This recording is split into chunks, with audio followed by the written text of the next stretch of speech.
obviously no problem or no lack in warm ocean water as you get out into these areas. 5-day development area, taking it into the Western Caribbean. Ocean heat content would be huge there. And Dr. Nam, you always say, once you get a storm over here, land's going to be in play. It's just where. Yeah, and that ocean heat content you all are showing there, that's not just warm waters at the surface. That's to some depth, right?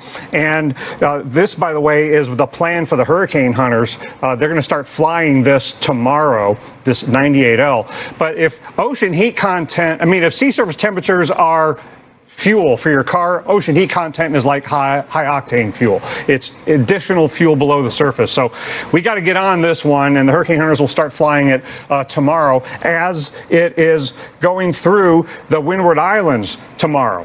Now, if it looks like this, when you've got the outflow from Fiona along with an upper level trough in the central Atlantic producing this wind shear, in the face of that kind of wind shear, if it's this concentrated with the thunderstorms, then that's very concerning for what it could look like in the central and western Caribbean when the conditions get more conducive. Look at that outflow and that upper level trough squashing it down. But this overall pattern of upper level high pressure is likely to be in place over the central and western Caribbean over the next week.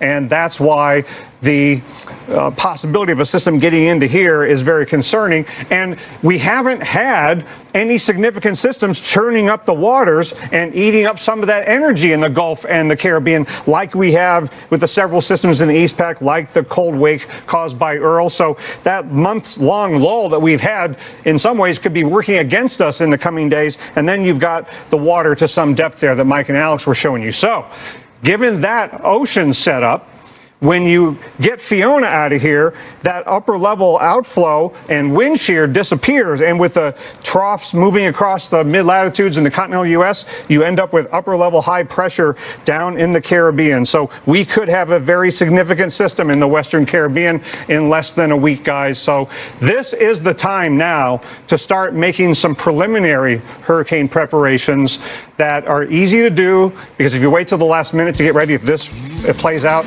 it'd be a lot harder to do it at the last minute.